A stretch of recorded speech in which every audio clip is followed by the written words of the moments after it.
It was supposed to be a normal Sunday lunch.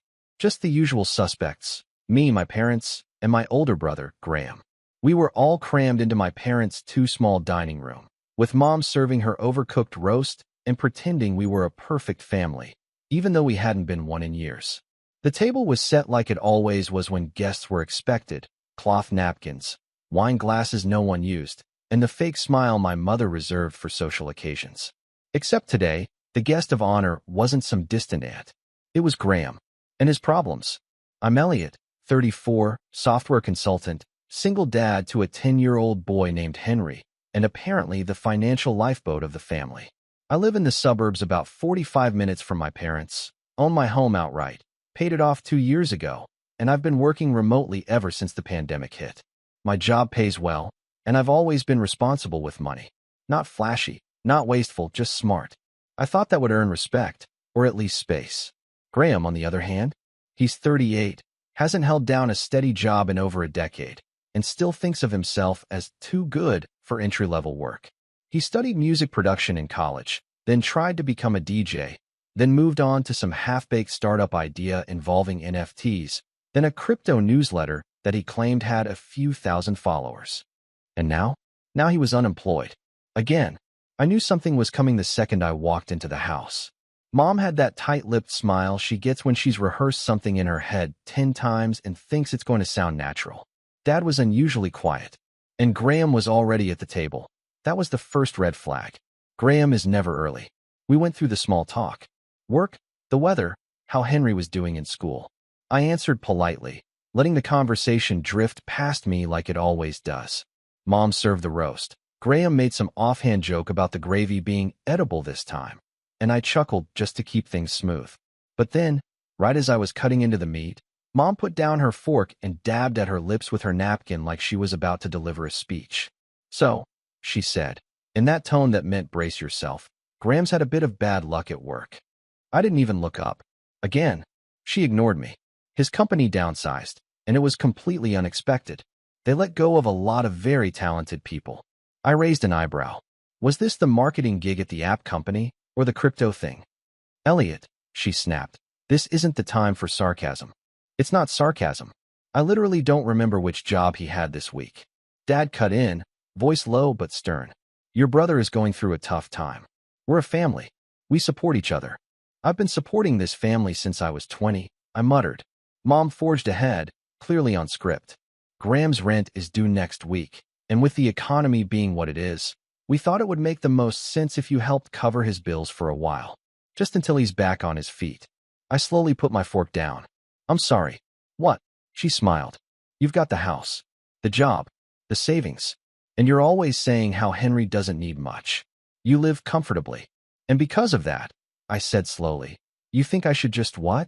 Pay my 38-year-old brother's rent." Dad chimed in again. "Family helps family. No complaints." There was a long silence. I could feel the muscles in my jaw tightening. I looked over at Graham, who had the audacity to shrug. "It's not forever, bro. Just a few months." "You've said that before," I said. "Every time you crash and burn, it's just a few months. And then it turns into a year. And then I'm footing the bill for your bad decisions while you're playing Xbox in your underwear." Graham laughed. "You make it sound like I'm lazy. You know how hard it is to get a job right now? Especially with my skills." "What skills?" Mom gasped. "Elliot." "What?" I'm genuinely asking.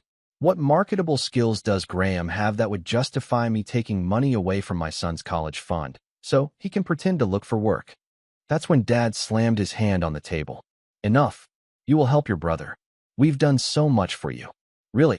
I cut him off.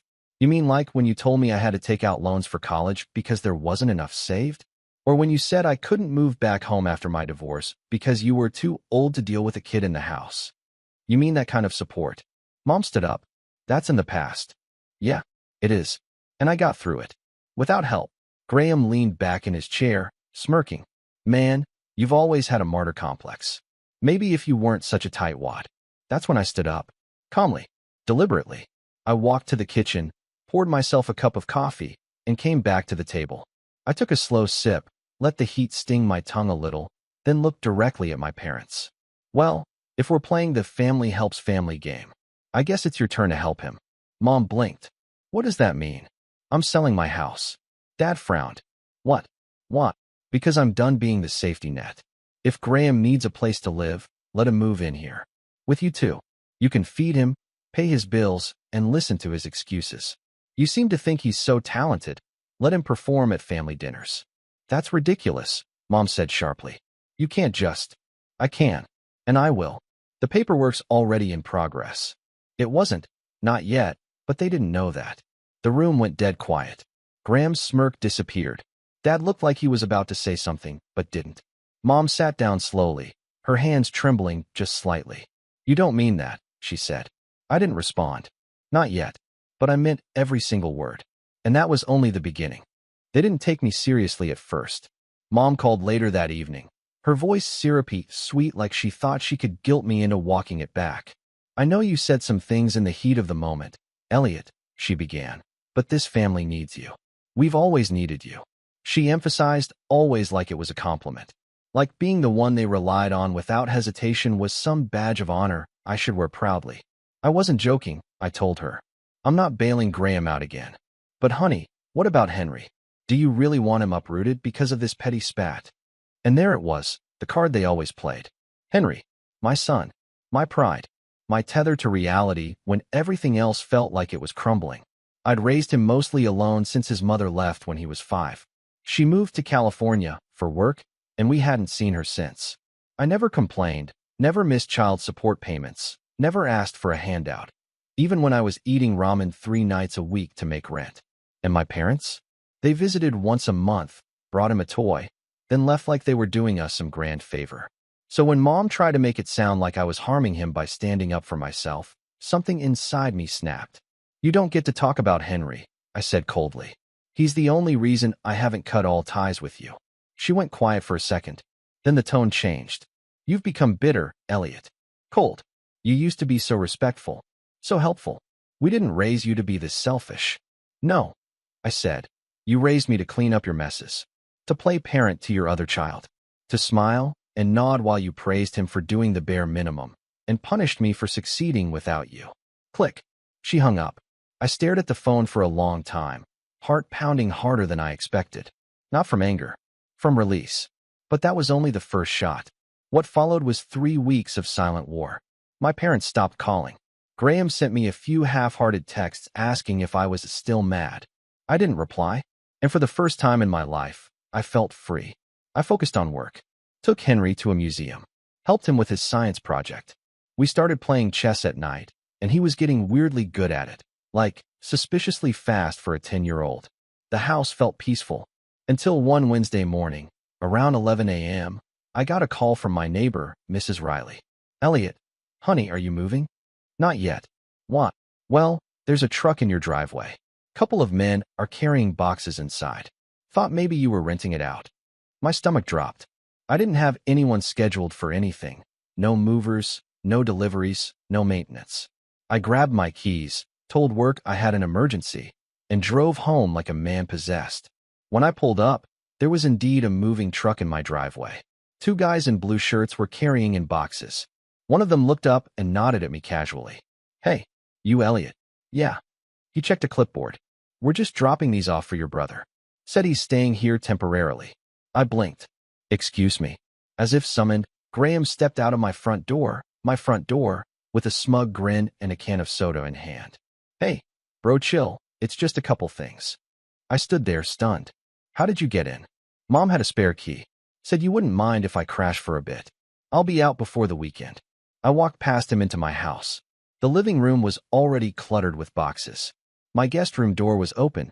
His suitcase was on the bed. A duffel bag in the corner. One of my hoodies thrown on the chair. My safe space was being invaded. I turned back to him. Get out. Dude. Get out. I'm not trashing the place. I just need a few days to sort some things out. No. You don't get to sneak into my house and act like it's some favor. You didn't even ask. He scoffed. Because you would have said no. You're damn right I would have. He raised his hands. Fine. I'll leave. Just give me until tomorrow. But I didn't trust him. I called a locksmith that afternoon and had the locks changed while Graham sat outside pouting on the curb, calling Mom to tattle on me like we were kids again. She showed up an hour later, screaming at me in the driveway about betraying the family. I closed the door in her face. It felt good. But things escalated again the next week. Henry came home from school looking confused. Grandma picked me up today. I blinked. She what? Yeah. She said you were working late and asked the school office to release me to her. I thought you told them only you were allowed to do that. I had. I absolutely had. I called the school immediately, demanding to know what happened. They said Mrs. Ashcroft, the secretary, had assumed I gave permission because it's his grandmother, right? I lost it. Politely. Professionally. But firmly. That night, I sat Henry down and explained boundaries. He's smart, he got it. But it shook me, not just that my parents had crossed the line, but that they used my child to manipulate the situation.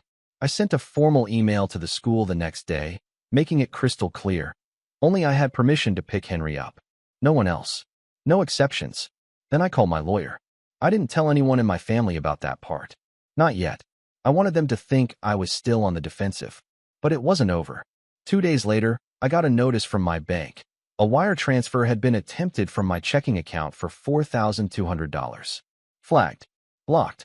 Thank God. I checked the login records. The attempt had come from an IP address registered to my parents' address. That was the moment. That was the exact second I knew this wasn't just favoritism anymore. This wasn't just enabling. It was betrayal. They'd given Graham my spare key, let him break into my home, tried to manipulate my son. And now, they were actively trying to steal from me. I didn't call. I didn't yell. I went silent. Which, for someone like me, is when you should really start to worry. The next Sunday came and went. No lunch. No visit. No contact. Then Monday morning, I saw it. A post from Mom on Facebook. So proud of our son Graham for stepping up and helping with the family business during these hard times. True family supports each other. Unlike some people. The comments were full of sympathy. People offering support. One even called Graham an inspiration. And of course, Graham replied to everyone personally, playing the part like a Broadway actor. I didn't reply. I just kept collecting receipts, screenshots, bank statements, emails, and then I made a call. To my cousin Ava. Ava's a paralegal. Sharp as a whip. She doesn't like my parents much, hasn't spoken to them in years after some inheritance drama involving her side of the family. But she loves a good family scandal. I told her everything. Laid it all out. She paused at the end of the call and said, "You're not gonna like what I'm about to tell you." What? You know the house you live in? Yeah. Your parents technically still have a lien on it. My stomach dropped. What?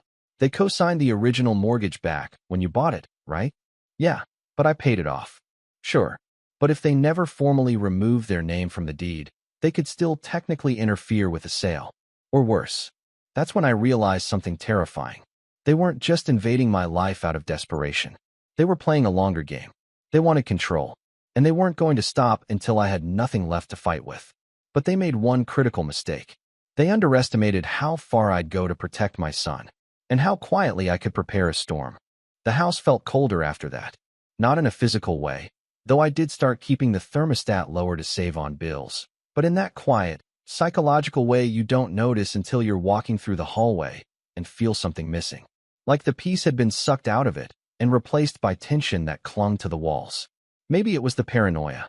Maybe it was knowing that the locks weren't enough, that my own parents had crossed a line so deep it made my skin crawl. I spent a lot of time just existing. Not really living, not yet. I still got up at 7, made Henry breakfast, helped him pack his bag. But I started drinking more coffee than usual. Let the dishes sit longer in the sink. I opened the same kitchen drawer 3 times in a row and forgot why I was even standing there. I'd catch myself staring at the wall above my desk during Zoom meetings, nodding along while my mind replayed every sentence my mother had said at that Sunday lunch. Every smug glance Graham gave me on my front porch. Every comment online. I was unraveling, slowly, and no one saw it happening. Except maybe Henry. One night, he came into my room after brushing his teeth, wearing that Batman t-shirt he'd been obsessed with for a year straight. He sat on the edge of my bed, fiddling with the drawstrings of his pajama pants. "Dad?" he asked, not quite looking at me. "Yeah, buddy. Are we okay?" It nearly broke me. "Of course," I said, trying to smile. "Why would you ask that?" "Because you've been sad. You used to sing when you made pancakes." I didn't realize I'd stopped. I hugged him tight that night, longer than usual, and promised myself I'd get us out of this mess. Not just the house. The entire trap. The emotional leash my family had kept around my neck for decades. But to do that, I had to start over, not from scratch, but from somewhere real. The first thing I did was pull every file I had from the day I bought the house. Mortgage records, deed transfers, emails from the bank. I stayed up till 2 a.m. some nights combing through scanned PDFs, looking for one thing: leverage. And I found it.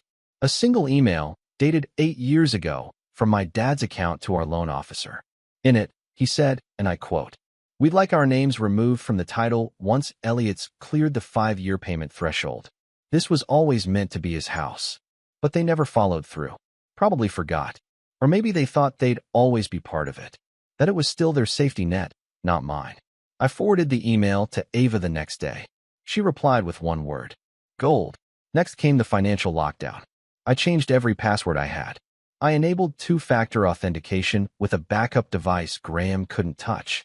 I pulled Henry's college fund into a separate account under a new financial institution. I double-checked the title on my car, my insurance policies, even the utilities. I wanted no fingerprints on anything. Not theirs. Then, I opened a new savings account. One my parents couldn't track, because I knew from experience that if you mentioned a bank's name even once in passing, my mom could charm her way into accidentally learning more than she needed. She had a way with front desk clerks, like a nosy aunt who guilt people into oversharing. I started putting every extra cent into that new account. I stopped ordering takeout, canceled streaming services, cut my own hair. It was temporary. I just needed time. The fall didn't come in a single moment. It wasn't some huge breakdown in public or dramatic blowout. It was quieter than that, more private.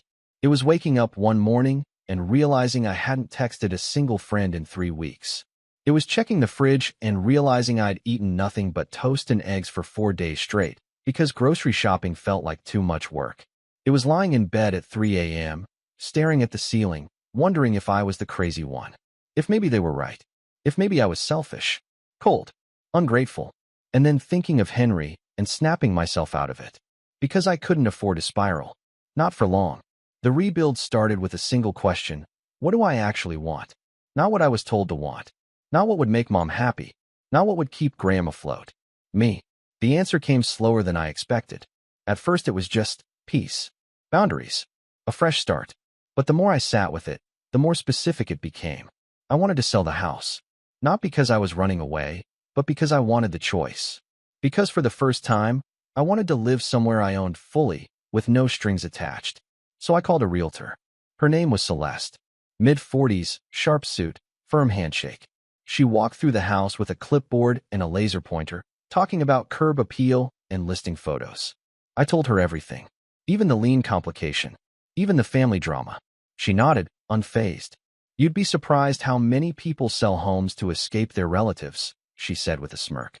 She recommended a lawyer who specialized in resolving title complications. A week later, I was in his office, reviewing paperwork while Ava sat beside me like a hawk.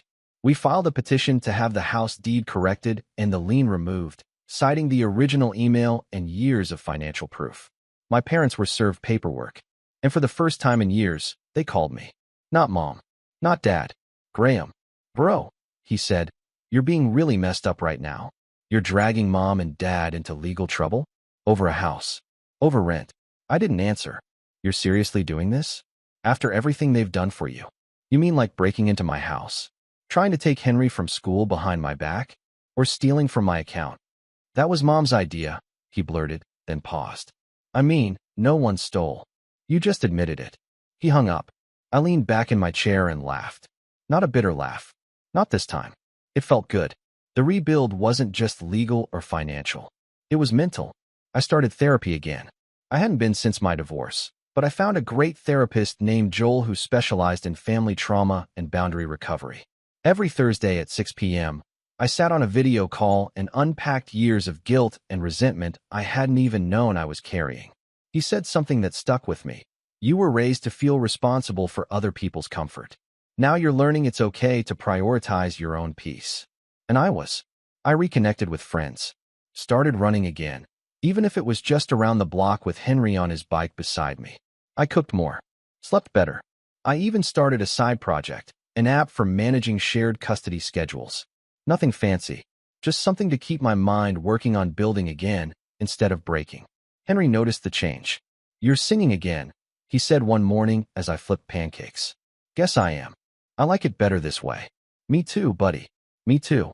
But I knew it wasn't over. The legal process had bought me time, but not victory. My parents had responded to the filing with their own lawyer, one I didn't recognize, but who clearly had been fed a version of the story where I was the villain. They claimed verbal agreements and mutual understanding, and even tried to paint me as emotionally unstable based on nothing but hearsay. It was frustrating, exhausting, but not surprising. What was surprising was when I got a knock on my door one Saturday afternoon. I opened it to find a manila envelope sitting on my doormat. Inside was a letter from my parents' lawyer, demanding immediate financial compensation for shared equity in the house, totaling $72,000, or they would pursue a court injunction blocking the sale entirely. That was the moment everything stopped. The fall was done. I had hit the bottom. And now, finally, it was time to rise. But not in anger, not in chaos, in silence, in strategy, in control. And the plan I was about to set in motion would not just protect me and Henry. It would ensure they could never pull this kind of stunt again. Ever. The envelope sat on my kitchen table for 3 days. I didn't touch it after the first read. Didn't reread it. Didn't even look at it. But I didn't throw it away either. It sat there like a trophy, or maybe a threat. A final reminder that no matter how much I tried to live peacefully, my family had no intention of letting go. Not unless they were forced to. $72,000. That's what they wanted. For what? Signing a paper 10 years ago?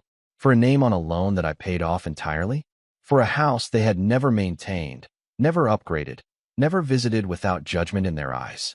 It was pure entitlement wrapped in legal jargon. I took a deep breath. Then I opened my laptop and started planning. The first thing I did was meet with Ava in person. We sat at a diner 2 towns over, somewhere neutral. She slid into the booth with a folder already in hand and a look that said she was more than ready to go to war. "I did some digging," she said, flipping open the folder. "That letter? It's a bluff." "How do you know?" "Because their claim hinges on something called implied equity, but there's no proof of joint ownership. No record of maintenance payments. Nothing but that one email where your dad literally said they intended the house to be yours. Plus, you've paid the taxes, the insurance, the repairs, everything. They've never even contributed a dime." She paused and smirked. I also looked up their lawyer. He's semi-retired and mostly handles neighbor disputes and small-time divorces. They're not going for the jugular, Elliot. They're flailing. I felt a flicker of hope. But hope wasn't enough. I needed certainty. "I want to go further," I said. "I don't just want to win. I want them exposed." Ava raised an eyebrow. "You're serious?" "I'm done playing defense. They dragged Henry into this. They tried to drain my accounts. They trespassed, they manipulated, and now they're trying to bleed me dry under the guise of family. I want a clean break, but I want it with consequences." Ava grinned. "Now you're speaking my language." Step 1 was the legal response. We drafted a counter letter. Calm, professional, lethal in its precision.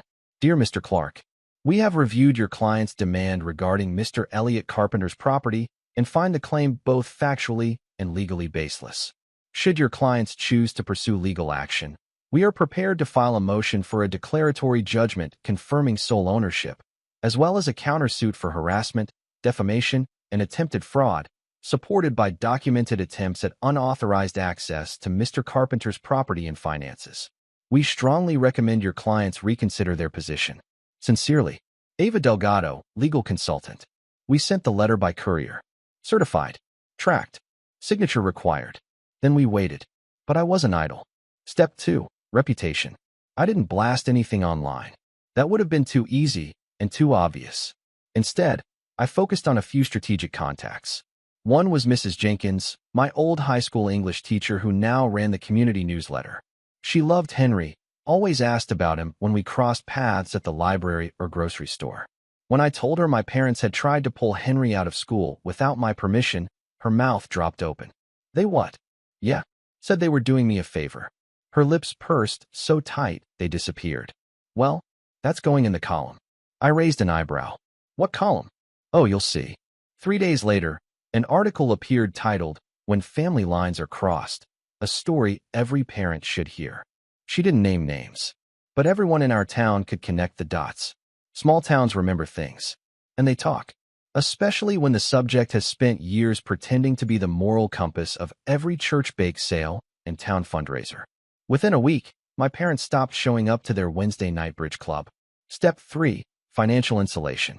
I contacted a forensic accountant Ava recommended, a sharp woman named Lila with icy blue eyes and a no-nonsense voice. She combed through my accounts with surgical precision and created a report that mapped every financial transaction for the past decade. It clearly showed that I had funded the mortgage, paid the property taxes, the insurance, the plumbing upgrades, the new HVAC system, even the landscaping service. It also included flagged attempts to access my online banking from a device associated with Graham's previous IP address, pulled from a freelance login he'd used at a marketing agency 2 years prior. She cross-referenced the metadata with timestamps and locations. It was enough to prove attempted theft if this ever went to court. But we weren't done. Lila also helped me set up a financial firewall, restructured accounts, new institutions, even a trust fund under Henry's name that couldn't be touched without court approval. I had quietly, efficiently, made myself untouchable. Step 4. Emotional preparation. This was the hardest one, because for all the legal armor and strategic moves, I was still their son. And somewhere, deep down, that part of me kept whispering, maybe this is fixable. Maybe they'll apologize. Maybe they'll realize what they've done. But therapy helped. Joel reminded me, week after week, you are not the villain in their story. You're just the first person who told them no. So I practiced. Practiced what I would say if they showed up again. Practiced how to keep calm if they cried or screamed or begged. Practiced how to close a door gently and walk away without guilt. It took time. But one day, I walked past the photo on my mantle. Our old family photo, taken in a studio when I was 15, and instead of nostalgia, I felt distance. Not hate, just absence. And it felt like freedom. Then came the opportunity. I got a call from a local developer. He was scouting properties for a new residential project. He'd seen the listing Celeste posted and wanted to make a cash offer, above market value. I could have jumped at it, but I had one condition. I want to retain a copy of the security footage. He blinked. I okay? Sure. And I want you to give me 48 hours notice before you do any inspections. No early visits. No exceptions. He agreed, because what I was planning next required timing. 2 days later, Celeste called. Your parents came by the property today. My blood ran cold. What? They tried to let themselves in. Said they were the co-owners. But I was here with the inspector. I told them we had documentation showing sole ownership under your name. I exhaled slowly. Did they say anything else? Oh yeah, she said, chuckling. Your mom said you were clearly having a breakdown, and that they were just trying to help him regain his sanity. There it was. The smear campaign. But it didn't matter anymore. Because I had something they didn't know I had. 2 things, actually. 1, a full recording of that attempted break-in, complete with audio. 2, a court date. Because Ava had filed the motion for declaratory judgment that morning, and we had subpoenaed the footage. And that wasn't all.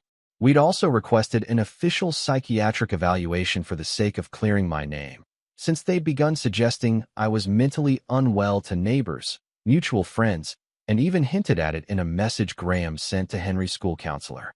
It was character assassination, and now it was evidence.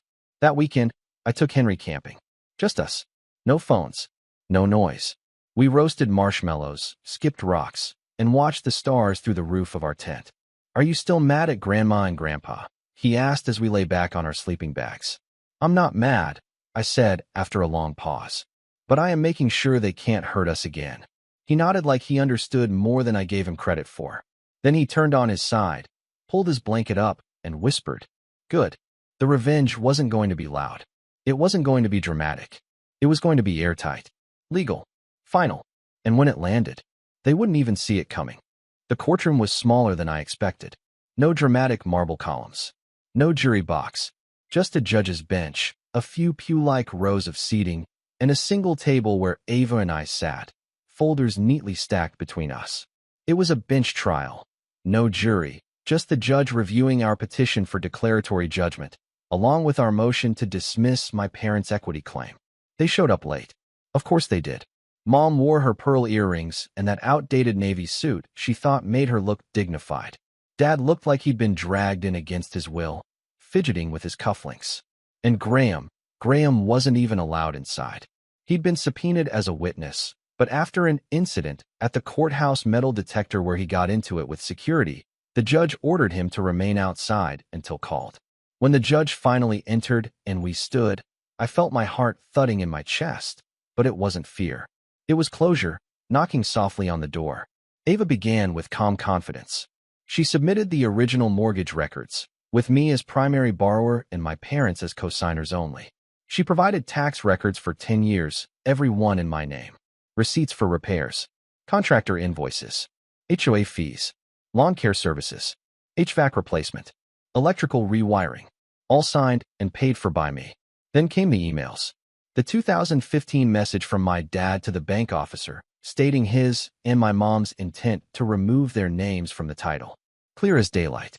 The judge nodded as he read, occasionally adjusting his glasses. Then Ava called me to testify. I told the truth. About the deal I made with my parents a decade ago. How I worked 2 jobs while paying the mortgage. How they promised it was my house and that they'd remove their names. How they never did, but never contributed another cent after year 2. How I paid off the house entirely and maintained it on my own. Then I told the harder truths.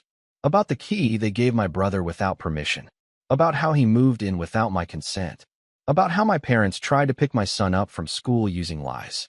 About the attempted transfer from my checking account. And the social media smear campaign that followed when I finally said enough. I submitted the screenshots. The time-stamped login records. The security footage of them trying to enter my home after it was listed for sale, complete with my mom arguing with the realtor, caught loud and clear saying, "This house was never his anyway. He just stayed here.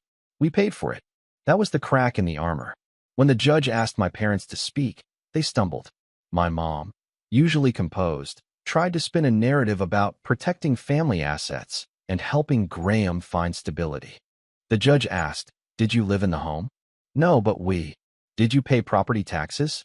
"No, but we co-signed." "Did you contribute financially in any way after the 3rd year of the mortgage?" Silence. My dad cleared his throat. "It's not about money. It's about respect." The judge sighed and looked down at his papers. He didn't even ask any more questions. A few minutes later, he ruled. Based on the evidence provided, this court finds that Elliot Carpenter is the sole legal and equitable owner of the property located at 17 Oak Ridge Lane. The lien is hereby removed. The respondent's claim for equity is denied in full. Case closed. Just like that. It was over. Except it wasn't. Because the best part was still coming. 3 days after the verdict, I mailed out letters. Not to my parents. Not to Graham. But to the people who mattered to them. Their church board. Their bridge club. A few old friends they liked to brag about at reunions. Each envelope contained the public court ruling and a polite cover letter. For your records, I thought it was important to clarify recent rumors regarding my home and finances. These court documents speak for themselves. The ripple effect was immediate. My phone didn't blow up, but Ava's did. Because my mother, in a panic, tried to contact the judge, which resulted in a reprimand filed against her by the court clerk for harassment. Graham sent a mass Facebook post claiming he was betrayed by the one person he ever trusted, which only led to more people commenting things like, "Wasn't your name on that fraud claim?" I stayed quiet. The final blow came 2 weeks later. I got a call from the developer. The sale had gone through. Fully approved. Cash in hand. I bought a new house that same month. Smaller, cozier, farther out from the town where I grew up. With a big backyard and a lemon tree, because Henry decided he was going to start a lemonade stand next summer. It was ours. Completely. Then, without telling anyone, I changed our phone numbers. A month after the move, Henry came home from school holding a letter. "It's from Grandma," he said, frowning.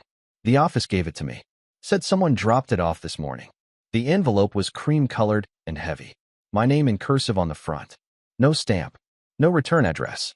I opened it. Inside was a single page. Neatly typed. "We never thought you'd take things this far.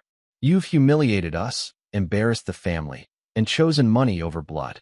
Just know that when you're alone, we tried. We tried to love you. You made it impossible." I read it twice.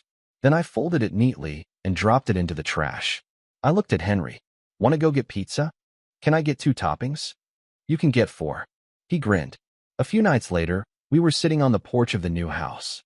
Crickets chirping, the sky clear and sharp above us. Henry was building a Lego set on a folding table. I was sipping tea, wrapped in an old hoodie. "Are you happy now?" he asked, unprompted.